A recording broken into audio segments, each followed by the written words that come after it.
ఇద్దరు బిడ్డలే ముద్దు మూడో బిడ్డ వద్దు అని అంటున్నారు కదా, అది మనకి హిందువులకే వర్తిస్తుందా? ఒకవేళ హిందువులు మూడో బిడ్డని కంటే ఎమ్మెల్యే సీటు కూడా ఇవ్వరు అన్ని హద్దులు పెట్టారు కదా, మరి ముస్లింస్కి ఎందుకు మీరు హద్దులు పెట్టట్లేదు?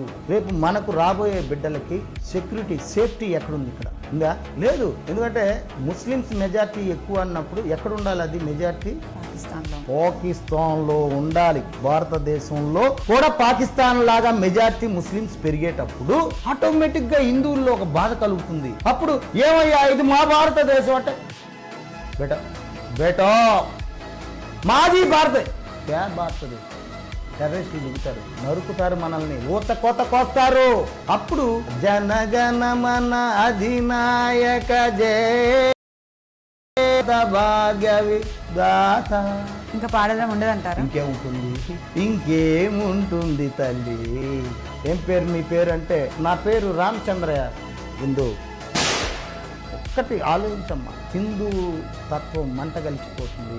రాబోయే రోజుల్లో సంక్రాంతి పండగ ఉండదు, దీపావళి ఉండదు, కార్తీక మాసం ఉండదు, వినాయక చవితి ఉండదు, ఉగాది ఉండదు. పాకిస్తాన్లో చేస్తారు వీళ్ళు సంక్రాంతి పండుగ ఒకసారి టపాసులు కాలమని, అదే ఇక్కడ రంజాన్ చేయొచ్చు, బక్రీద్ చేయొచ్చు. పాకిస్తాన్లో ఉందా చెప్పు? ఎక్కువ రోజులు లేవు, తస్మై జాగ్రత్త. రాబోయే రోజులు వస్తున్నాయి. రాబోయే రోజుల్లో హిందువులు కనుమరుగు అవుతారు. ఇది మన భారతదేశం కనుక చెప్తున్నాను, నేను హిందువుగా చెప్తున్నాను.